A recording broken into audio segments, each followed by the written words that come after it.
আসসালামু আলাইকুম আমার প্রিয় বন্ধুরা সকলে কেমন আছেন। আমি নূরজাহান আপনাদের সামনে হাজির হয়েছি নতুন একটি রেসিপি নিয়ে। আমের সিজনে আমের চাটনি তো নানা রকমভাবে আমরা খেয়ে থাকি, কিন্তু প্রতিদিন এই চাটনিটা আমাদের তৈরি করতে হয়। কিন্তু এই চাটনিটা একবার তৈরি করে কিভাবে বহুদিন ধরে খেতে পারবেন সেটা অবশ্যই আপনাদের সঙ্গে শেয়ার করব। একবার এই আমের চাটনিটা তৈরি করলে 1 মাস ধরে খেতে পারবেন, আর কোনো রকমভাবে নষ্ট হবে না, ফ্রিজে না রাখলেও নষ্ট হবে না। এর জন্য আমি কয়েকটি আম নিয়ে নিয়েছি। এই আমগুলো আমাদের গাছের একদমই টাটকা আম পেড়ে নিয়ে এসেছি, আর এখন ধুয়ে পরিষ্কার করে এগুলো আমি জল থেকে তুলে নেব।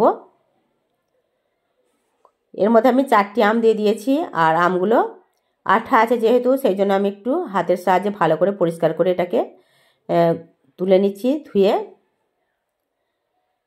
আমার প্রিয় বন্ধুরা দেশ এবং দেশের বাইরে যে যেখান থেকে আমার এই ভিডিওটা দেখছেন, যদি ভালো লেগে থাকে তাহলে অবশ্যই লাইক কমেন্ট শেয়ার করতে ভুলবেন না।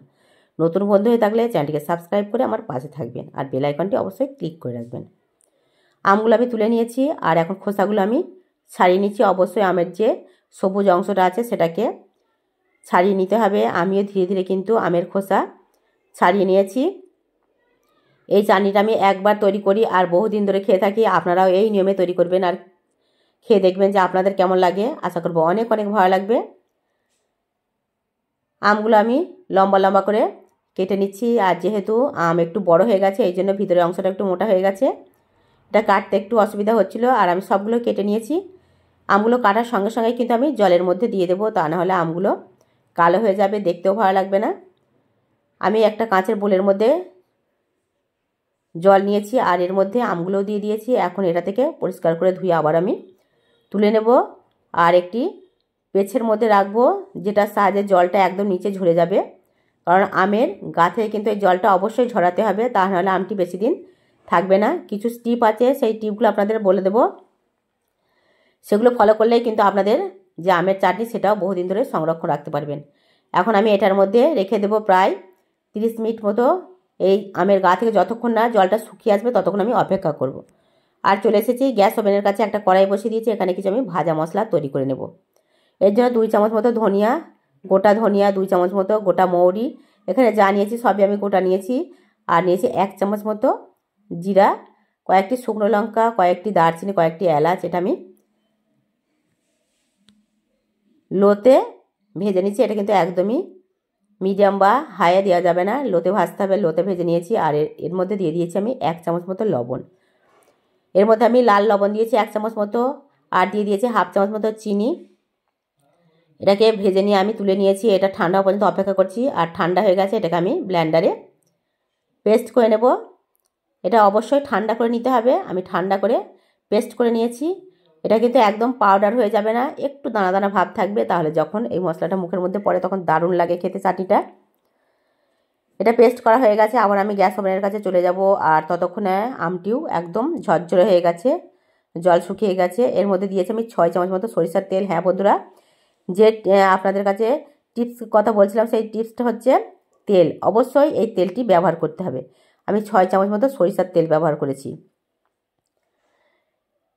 তেলটা গরম হয়েছে, এর মধ্যে দিয়ে দিয়েছি আমগুলো। দেখুন আমের গায়ে কোনো রকমভাবে কিন্তু কোনো জল নেই, আর আমগুলো তেলের মধ্যে আমি ফ্রাই করে নেব।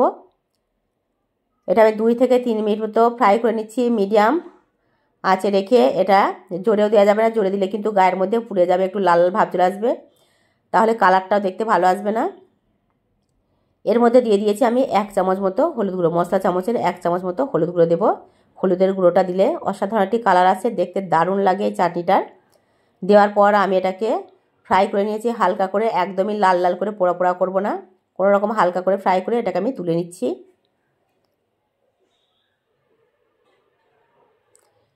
এই ভিডিওটা দেখতে দেখতে যে সকল প্রিয় বন্ধুরা লাইকটা ডান করতে ভুলে গেছেন অবশ্যই লাইকটা ডান করে দেবেন।